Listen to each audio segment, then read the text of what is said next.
ఈ 5 రోజులు బంద్ వల్ల చాలా రైతులు కానీ ఈ కూరగాయల మార్కెట్ వాళ్ళు కానీ చాలా ఇబ్బందులు పడుతున్నారు. 5 రోజులు అనేటప్పటికల్లా మేమేమో జనాలు రావట్లేదు అని చెప్పేసి రైతులు ఎవరికి వాళ్ళని రావద్దని చెప్పేస్తాం. వాళ్ళేమో 5 రోజులు కొయ్యిపోతే అన్ని పాడైపోతున్నాయండి అని చెప్పేసి ఒకటే ఫోన్లు చేస్తారు.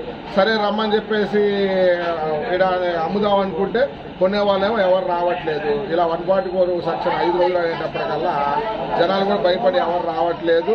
అలా రైతులేమో 5 రోజులు ఇలా అంటే మాకు బాగా ఇబ్బంది నష్టం అవుతుంది కదా, సరుకులన్నీ పాడైపోతున్నాయి, చేలో కొయ్యలేకపోతుంటే సరే రమ్మని చెప్పేసి పెడదామంటే వీళ్ళేమో 10 కాడ నుంచి హడావుడి చేస్తున్నారు. 10 కాడ నుంచి ఏమో అమ్మంటే 10 కాడ ఎంతవరకు అమ్ముతాం, వచ్చిన సరుకులు మొత్తం 10 కల్లా అమ్మాలంటే అమ్మలేం కదా.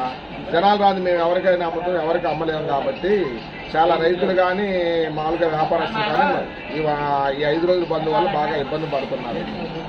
దీనివల్ల ఏంటంటే మామూలుగా వర్కర్స్ కానీ అమాలీలు కానీ వీళ్ళందరూ కానీ 5 రోజులు అనేపటికల్లా బాగా ఇబ్బంది పడుతున్నారు. మా సరుకులన్నీ వాళ్ళని మేము అమాలి వాళ్ళకి ఏమి ఇవ్వలేం కదా. అందుకని చెప్పేసి దీనివల్ల చాలా మంది బాగా ఇబ్బంది పడుతున్నారు. 2 రోజులు అంటే వాళ్ళు ఇష్టం సార్, మనకేమో సార్ మనం రచ్చరాట కానీ మాకు దొక్కలాడదు. టైం ఇచ్చినా బాగుంటుంది అనిపిస్తుంది. 2 గంటలు టైం ఇచ్చినా 9 నుంచి 11 దాకా టైం ఇస్తే అమ్ముకునే 2ంటికి వాళ్ళు వెళ్ళిపోతాం. మాకు టైం ఇవ్వలేదు సార్. డైలీ 300 వస్తుంది సార్, 300-400 సార్, అంతే సార్. ఏంటి పరిస్థితి ఏం చెప్పలేదు సార్. ఏదంటే కొడతానికి వస్తుంది ఏమంటే ఊళ్ళో లేదు నాకేం మోకాలు వస్తుంది, ఊళ్ళో షుగర్ ఉంది.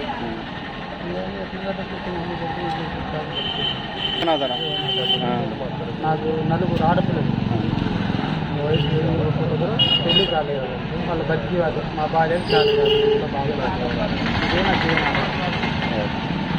మాకు రక్కలాట కానీ దొక్కలాడు మాకు దగ్గర డైలీ ఏ రోజుకి ఆ రోజు వేస్తేనే ఫుడ్ లేకపోతే లేదు.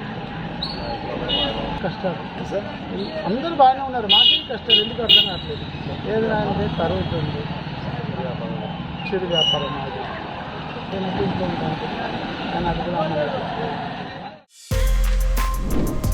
For more videos like this, subscribe Big TV channel.